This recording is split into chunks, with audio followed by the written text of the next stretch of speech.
What's up, geeks and gamers? It's Odin coming back with a box office breakdown video from this past weekend, which saw the brand new release of films like Barbarian, Brahmastra Part 1, Shiva, Lifemark, and Medieval. So we'll talk about those films. We also have the second weekend numbers for the film that nobody went to go see, and I have no idea how many people have actually been watching it on the streaming platform. I believe it's on Peacock, and that is Honk for Jesus Save Your Soul. Either way, they're not giving us a budget for it, so who knows if it made any money. Likely did not, but we'll have to talk about that, and of course some updates for Bullet Train, Top Gun, Maverick, which of course continues to just own everything and everybody, including surpassing now quite easily the massive domestic total that had been for Black Panther back several years ago. Yes, that's right. Black Panther, which is still one of the highest grossing MCU films and is definitely one of the highest grossing domestic films for the MCU, being surpassed by Top Gun Maverick. That is quite an impressive feat, to say the very least, with this movie now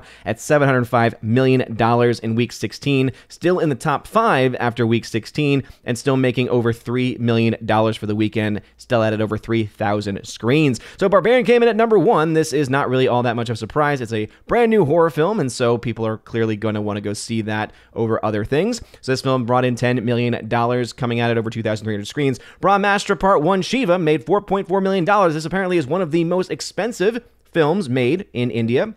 Apparently around $50 million or so when you adjust the numbers, though it was definitely a little bit trickier trying to convert the money because the budget's being reported, but for some reason no one who's reporting on the budget has actually done the conversion process, and so I tried to figure it out as best I could, and to my knowledge it's around $50 million or so, but that means this film actually has to do much better than what it's doing currently if it has a chance to make its money back. I think it probably will. This does seem to be the start of its own multiverse, not necessarily multiverse, but it's its own extended universe, as it were, as is indicated not just by the Part 1, but also apparently is just, again, this Indian attempt to create this market. So we'll have to wait and see how this film does, and also how the other films that they have planned comes down to it as well. As you can see, its per theater number is actually quite strong. So even though that 4.4 million isn't all that much domestically, for only 810 screens, that is actually quite impressive. We have Bullet Train coming in at the number 3 spot, dropping 44%. Only 61 theaters did it drop, and this is also a very good sign for the film, as it is getting ever closer to breaking even, and at this point, I will say,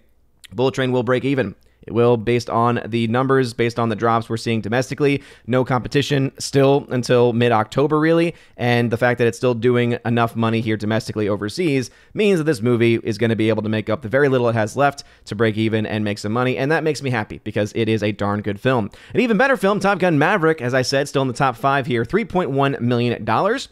Interesting, Bullet Train being able to beat that film, which should be easy because Top Gun Maverick has been out for 16 weeks versus Bullet Train 6. Then again, Top Gun Maverick is a much better film. I think both films are great, but between the two, I'm going to go with Top Gun Maverick every single day. But the fact that this film, after 16 weeks, is still hanging out where it is, beating out so many other films that are now on the way out, including some, plenty of Disney and Marvel fare, is quite impressive, to say the very least. Rounding out the top 5 is DC League of Super Pets, which continues to make a little bit of money every single week. As you can see, a 44% drop there, $2.8 million, bringing its domestic to 85.4. And the Warner Brothers is holding this film in as many theaters as they can for as long as they can, now after 7 weeks of release, and it is moving in a good direction. It cut about $10 million or so out of what currently its losses are looking like. It is still a film that has still ways to go. Again, law of diminishing returns has a ways to go. Chances of it breaking even stronger than it was last week, and every week it continues to do well, it gets stronger, but as I said, it has a little bit further to go versus a film like Bullet Train, which is right on the cusp. Invitation then came in at number 6 with $2.6 million, dropping 46% in week 3. This film was finally able to make its money back. A pro-life film, Lifemark, coming out at 1,500 screens via Fathom Events, made a pretty impressive $2.2 million. That's 1,400 per screen. Beast continues to hang around, a 55% drop. As you can see, they are starting to pull this from theaters. This is a movie that is in a similar boat as DC League of Super Pets. However, it's just not having nearly as strong of holds as DC League of Super Pets is having, so the chances of that film breaking its money back is also not looking all that great at the moment. And then coming in number 9 is Minion Rise of Gru, which has passed $900 million worldwide. Insane stuff there. And then in the top 10, once again, Spider-Man No Way Home, the more fun stuff version. The fact, though, that this film has been out for as long as it has been on home media etc. People are still going to see this film, and also they are having the film in over 3,000 screens. It shows you that, hey, people still have a lot of love for this movie. Barbarian's worldwide total, it brought it to $10.5 million, so not a whole lot of money being made on this movie in the international market, but because of a micro budget of estimated to be around $5 million or less, again, no official reporting on that, just that it was somewhere under $5 million, means this movie is in a great position because it doesn't have to make much of anything to make its money back. Brahmastra, $23.9 million, clearly making a lot more internationally, but coming at it only under 1,000 screens here in the States means that with that per theater number, there's a good chance that you could see this film open up much more broadly next week or the weeks beyond if it continues to do well. We, of course, will have to wait and see exactly how all of that works for it. Bullet Train now at $211.8 million worldwide. As I said, it is on the cusp of breaking even. Top Gun Maverick at $1.45 billion. $1.5 billion, definitely still on the table for that movie. Honk for Jesus. Yeah, okay, I mentioned it. DC League of Super Pets at $168 million there, so again, maybe seeing it tapping out somewhere between 180 and 190. Is that going to be enough, though?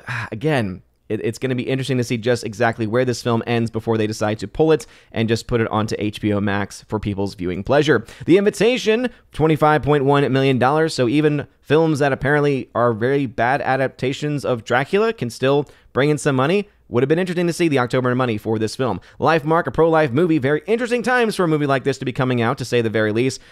This also features Kirk Cameron, so take that for what you will. Made $2.2 million, but of course, as you all know, I'm going to support a film like this, even though it is definitely a controversial one to put out in theaters at this point in time, especially in the States. Beast, at $52.9 million. Minions at $903. Spider-Man at $1.9 billion, so again, continuing to add on to its already massive total from last year. Crawdad Singh also continues to do very well. Thor is done. It added $2 million from the previous week, and yes, even though people say, well, you know, it's still one of the highest grossing worldwide movies, and hey, well, it made more than the other Thor. Yeah, but what have you done for me lately is really the question you should be asking. Nope is also on the cusp of breaking even. That will definitely happen before it leaves theaters altogether. Medieval is a film that didn't cost nearly as much as it could have, but $810,000? Not good. Not good. And Jurassic World Dominion still hasn't reached $1 billion. It likely will. Again, it's just $2 million away. It's right on the cusp of it. They don't have to do much more to be able to push this film over the edge. The film still sucks, but hey, for the people who said, oh, it's easily going to make it to $1 billion. Yeah, every week it's been like, oh, this is the week, this is the week, this is the week. Maybe it'll be next week. Who knows? Either way, the film is still terrible. Going to the box office charting on my website. If you want to check that out, go to ombreviews.com and click on the box office tracking section. As you can see, we got the new releases opening weekends. Because we don't have any budget yet for Honk for Jesus, I decided not to do any of the projections for the film because I just don't care. If you don't care enough to give me a budget, I don't care to actually break down the numbers for you. But looking at the budget for Medieval, $20 million. Brahmastra, $51 million. Again, that's an estimate based off of some of the conversions that I tried to do from the rupee that it's based off of. Barbarian, around $5 million. This, as I said before, is an estimate.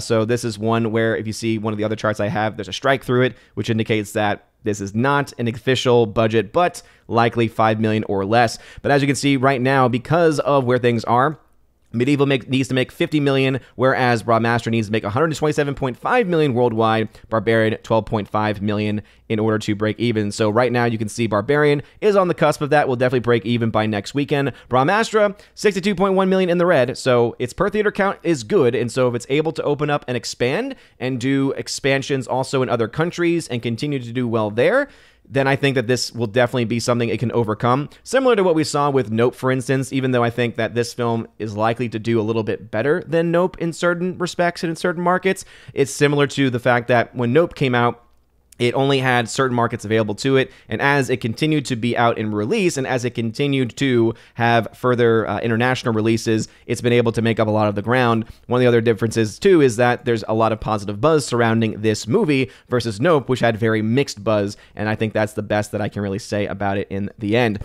Invitation, as you can see right now, has made $87,000 in profit. Congratulations, Invitation. You made it.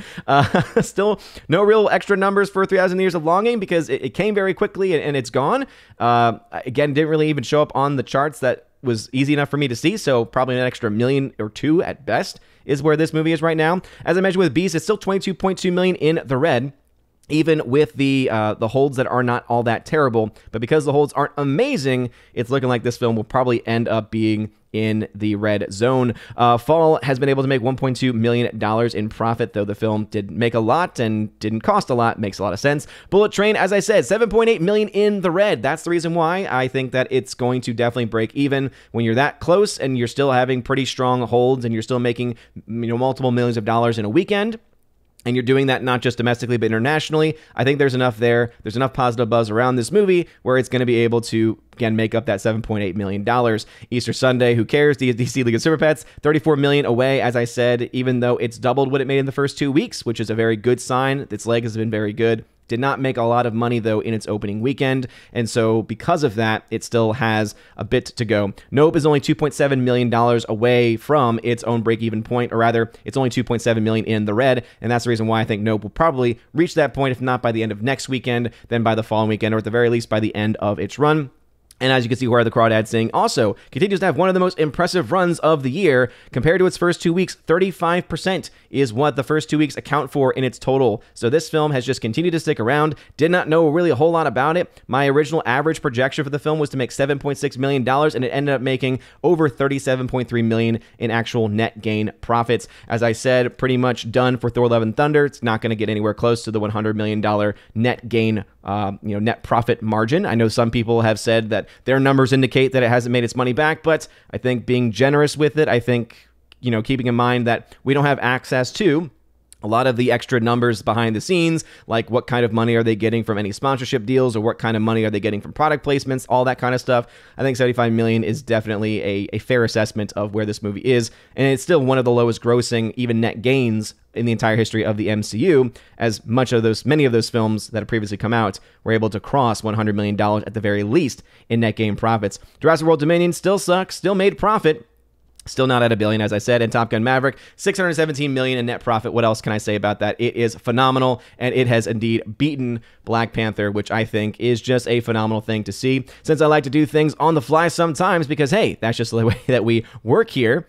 Again, thank you again for being a supporter of Geeks and Gamers and also of my channel, OMB Reviews. Let's go ahead and pull up Black Panther, pull up that inflation chart, and as you can see, when adjusted for inflation, not only worldwide 1.4 billion versus Black Panther's 1.3, but 705.6 million domestically, adjusted for inflation, does beat the 704.6 million number from 2018. So again, insane numbers from Top Gun Maverick, and the reason why I bring up Black Panther is because even though it's not often remembered as one of the best of the MCU films. In fact, for me especially, I was like, I don't know why it's making as much money as it is. Domestically, I had a pretty good idea as to why it was doing that, and it's still one of the highest grossing domestic releases of the entire MCU. The fact that Top Gun Maverick in 2022, after all the excuses have been made for Doctor Strange and all the other films that flopped, it just goes to show you that, hey, maybe it's that people are actually going to see movies they want to go see, and the pandemic has basically left people in a position where they don't want to just waste their money on random MCU fare anymore, on random Marvel fare. There are still plenty of people that do, but not nearly as much as what we saw previously. And I think that this year is kind of showcasing that quite a bit, but we still have to wait and see. The year is still young as far as box office releases are concerned. No, it's not. Anyway, what are your thoughts about this? Let me know your thoughts about any of these films I mentioned in the comment section down below. If you like this video, smash that like button, loud that fire button on Odyssey. Check us out on Rumble as well. And also check out my channel, OMB Reviews, if you want a further box office breakdown. You guys are all amazing and beautiful people. Hope you all have a wonderful rest of your day. And as always, God bless.